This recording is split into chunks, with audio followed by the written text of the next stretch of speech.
This topic, category of C-shaped type, it's a very important one that I advise everyone that really wants to understand programming to focus on. In fact, if you're going for any interview, there is no way you skip this, especially in beginner's level. All right, there are two categories of C sharp, a value type and the reference type. A variable of a value type contains an instance of the type. All fundamental data types, Boolean, date, structs, and enums are examples of value types. A variable of a value type directly contains the exact value assigned to it. For example, integer equal to a, as you can see on the screen. The value contains 10. However, if we decide to create a new variable called b and then assigned integer b to a, b becomes the content of a. So imagine you have a huge number of variables assigned to a value like an array, and you wish to get an instance of this array using the value type. You basically will be copying a huge amount of values, which of course will affect the system performance. If we're to change b to a different value like 50, the value of a still remains 10. This is where the second category types called reference type becomes useful.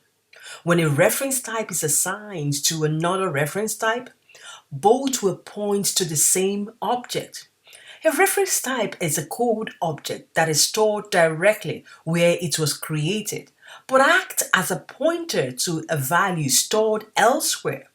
Example of a reference type includes strings, arrays, objects of classes, etc. Let us jump onto Visual Studio to see this in action. Yes, now we're in Visual Studio. As previously mentioned, a variable of a value type directly contains the exact value assigned to it. For example, integer a here is equal to 10. A will always be 10. If we now decide to create a new variable called b and assign it to a, that means the value of b will now become 10. So we now have two copies, a equal to 10 and b equal to 10. Let's take a look at it in the console. I'm going to print it now. All right, so let's print both and see what it is. Yes, they're both 10. So since we've assigned b to a, so they're both 10. Now let's change the value of b and see what comes up. So it basically copies it as mentioned earlier on. But here we go. So if I now come back here and I'll say b equal to, let's say 67. Right. And let's print out this again afterwards. Now you can see b is now a different value. Okay.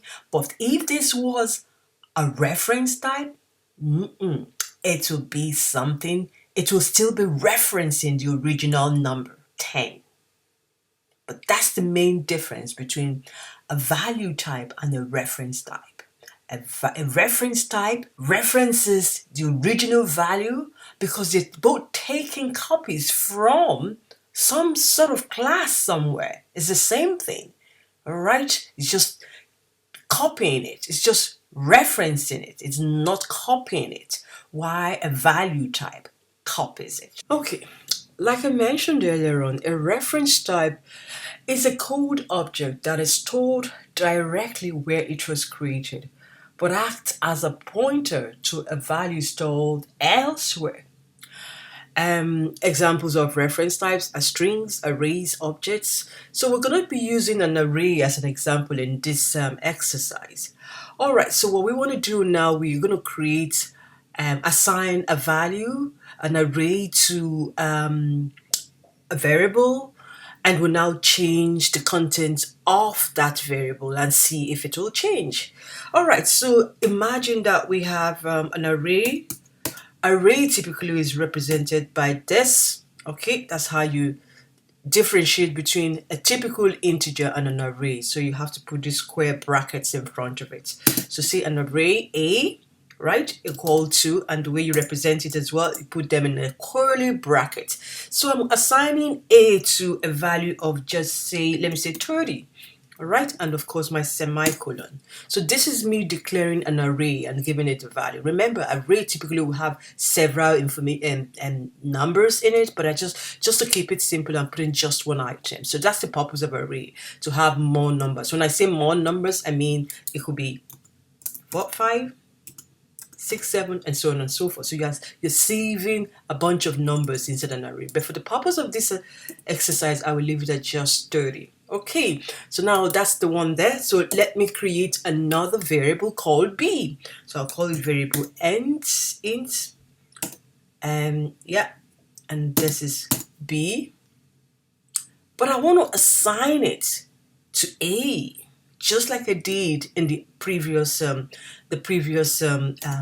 example. All right. So since based on the definition, so now since I've now assigned b to a, let's check. Let's print and see what comes out. Console dot write line. Let's print.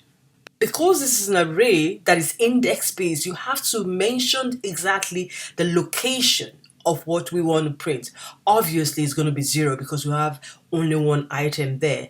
Array basically starts from 0. Okay, 0 is index based, 0, 1, 2. So if it's 0, if it's one item, then it's 0. All right, so let me print b as well. So we're gonna call this b, and let's see what we have. So they are both 30, okay? Nothing different from the value type one, but let's take a look at the change now. When we make a change to a value, you see what happens. This is where the difference is now. So I'm going to say, say for instance, and I'll say a array, okay, say 0. I want to now change 8 to 50. Okay? Now, I will now print it back, and let's see if there will be a change. Now you see it is now 50. It's 50, so we changed A to 50. Automatically B changes. Unlike in the value type, when we changed B, right, it copied. It created a new value, copied it. So it takes more memory to do the value type, to work on the value type, unlike this one. Since it's referencing a previously saved information, it occupies less space. All right. So basically, this is the difference between the value type and the reference type. All right, I will see you in the next video. Bye for now.